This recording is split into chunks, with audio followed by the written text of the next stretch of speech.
Hey everyone, Comic Zombie again. Um, yeah, this is another video. Over the weekend, there were signings.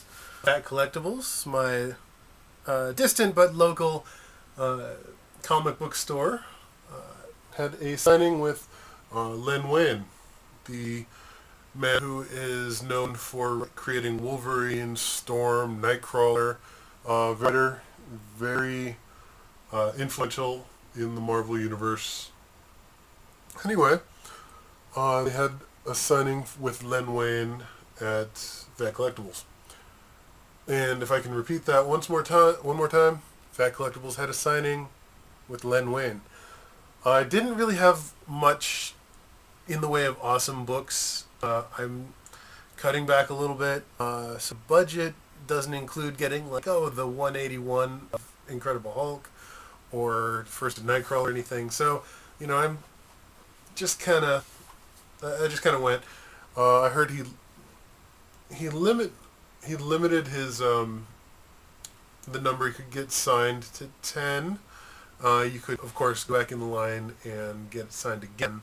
But hey, sometimes you got to do what you got to do.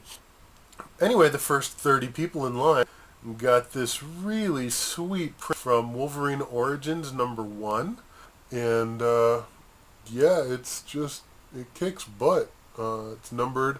I've got 8 out of 40, which I don't know how well it's focused or not. It appears to not be. But up here is number 8 out of 40. Anyway, it's a really cool cover. It's signed. Right. That was nice. I had a friend who I couldn't stay throughout the entire event, so I got signed and then I had to run. But a friend got a couple of things for me. My lower quality Spider-Man, Amazing Spider-Mans. Len Wein did an entire run. So, I had some fine comics, they're a little beat up, but it's best I could do. Anyway, this is some of the stuff. He came to sign to promote Dollar Bill, which is for Watchmen. I haven't read this one yet, and it's a one-shot. I should. All the before Watchmen stuff have these really glossy covers, which were kind of detrimental to the whole. Let's just bring that in a little bit. There we go. That's looking nice. Which were not so good for signatures. The Sharpie tended to bubble. I forget what that's called. To bead. It stayed. It was good. But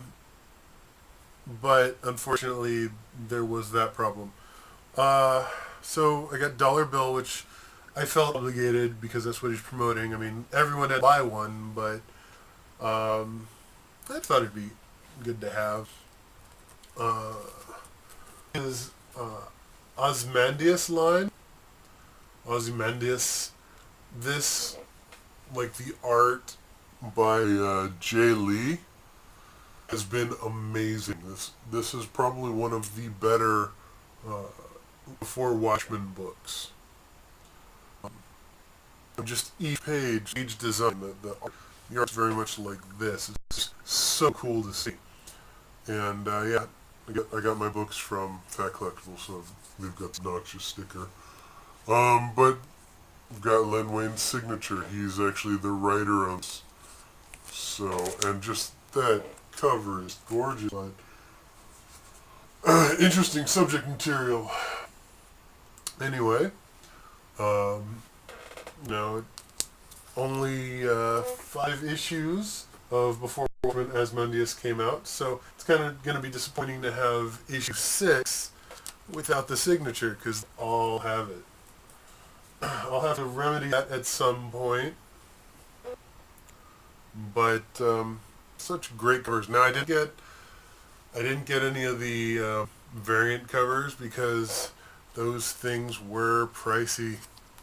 And considering there's several different Before Watchmen books, each with several different variant covers increasing in price, each one, I just couldn't do it. So those were my Before Watchmen, and we're getting close to the 10, so I did have him sign Wolverine Origins Mint, which you can't really see his signature. I can't even... Oh, it's right here. It's in black on a red and black background. Not the greatest, but it's there. But this swooshy, zoomy, I don't know what, it's actually Daniel Way's signature. He's the writer for this one. So we've got the creator of Wolverine and the writer of Wolverine Origins 1. That's pretty cool. Len Wein said, "What is this?" I had to tell him, that's Daniel Way's signature. So I guess he hadn't seen it before. And it's pretty funny because that's his actual signature. So if you can imagine him signing checks like that, whoosh, whoosh, whoosh, he actually counts out the number of loops he does. Pretty fun. And Daniel Way is cool. He's very talkative, pretty friendly. This was Wolverine 50, and so far I've got it signed. You can't see it very well, but it's there. It's Mark Silvestri in the middle is the artist, and Len Wein over here is the creator of Wolverine. So, I've seen some where the signatures are actually over here, which those looked kind of cool. Unfortunately, it's hard to read here, but they're there, and it kind of makes it an impression because it's in the slashes. So, and this one I bought in the store. I was debating buying this. I passed it up during the Mignola signing because the art on this cover is Mignola, but I do have Len Wein's signature. And did I not include that up here? The coolest one, which, for me, which I want to make use of later on, is, and let's see if this doesn't reflect too much glare. No, it's good. This Astonishing X-Men cover. This is number 17. It's a regular cover. They were definitely playing with the covers and the colors during the early run of Astonishing X-Men. Love this one. It's got a scared little Wolverine in the corner. And I got Len Wein's signature on it. Later on I'll put something for Wolverine to be afraid of. Get a sketch from somebody. So I have it nice and top-loaded. Yeah, I'm excited about that. I'm going to put that in my sketch pile, actually. So after that, one of the other stores, the other local stores, Beach and Ball, was doing a cool signing event for a wrap-up of Orchid, which was published by Dark Horse. It's 12 issues. Let's see if we can reduce some of this. What? There we go. That'll have to do for now. Orchid. Pretty cool story. Great art. I definitely recommend picking this up either in trade or if you can find all 12 issues, get the issues. Anyway, it was created by Tom Morello from Rage Against the Machine and Audio Slave and so on. And illustrated by Scott Hepburn. So, very cool. It's a good short, 12-issue story. Kind of strange. But definitely worth reading. That's number 1. And as you can see, I have them signed by both. It's number 2. Number 3. Number 4.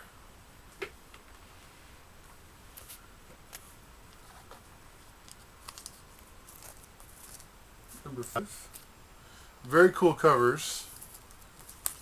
number 6, 7, 8, 9. We're starting the rebellion in that one. 10,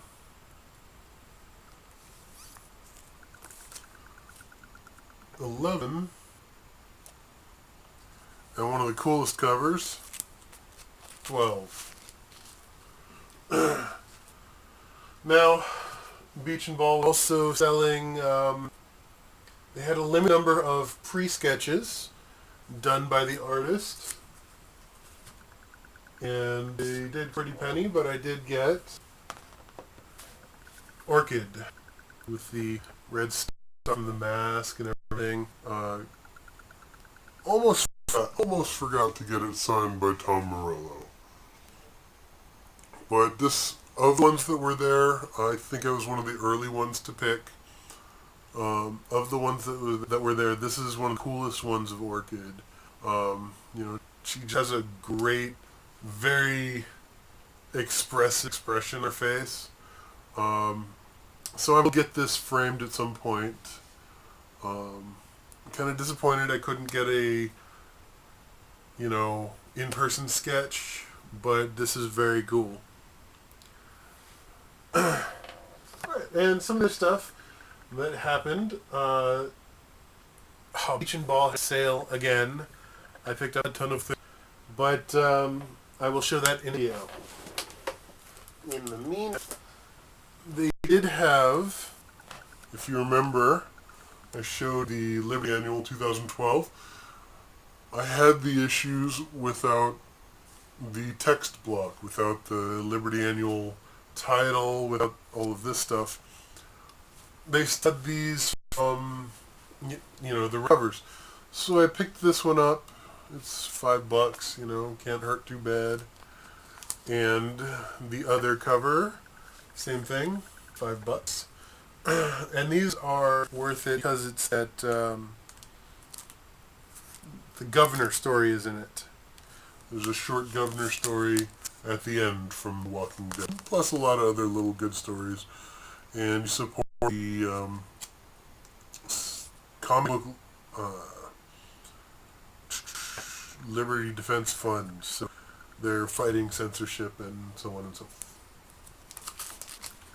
So those were worth getting for me.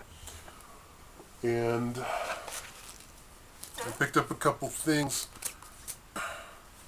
just because. I picked this up during May, so they cost me $10. Yeah, I know it's a lot, but it came with the top loader, which they sell for $2. So, the book and the top loader, the book was like $8, the top loader was, $2. But I plan to get some more Batman, so worth getting. They're getting harder to find. I hadn't Avengers versus X-Men in a long time, so I picked that up. Also, $10 with the bank board, or with the board and the blank. So I thought those were good. A little while later, they were doing a sale for 25% off all the vintage stuff, anything on the wall, which included, of course, the blank I had just bought. So I bought another. So 25% off of that, $10, $7.50 for a blank and a board. That's pretty good. I wish I could have returned it and gotten the other one, or, gotten some more, but I had already done a lot that day. But what was cool was Hit Girl. These were in their back issues, and these are in good condition. $5, but their back issues were 50% off. So I got these, which have a cover price of $2.99, and they're getting really hard to find. I got these for $2.50 each. Pretty cool. I got 2 of them. Haha. So these will be great for any indie publishers that I can get a sketch of, or indie characters. I've got some good books for Marvel characters. I'm starting to get some good books for DC characters. But any indie characters, I feel kind of weird putting them on a DC or Marvel. So they will go on this indie cover. Anyway, that was a little bit of what went on this weekend. Had a good time, had a good time with the people hanging out in line.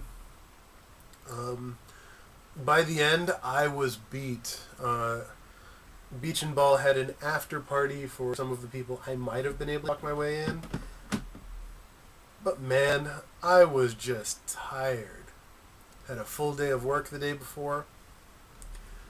Spent the night outside of one of the stores. Only got maybe about 30 minutes of sleep, and I was done. So, you know what? I know a couple guys got in, got their backstage passes, had a good time, and for those guys, man. But I just could not. Anyway, this is Comic Zombie. Thank you for watching. Questions, comments, concerns, please post. Anyway, have a good one. Peace out.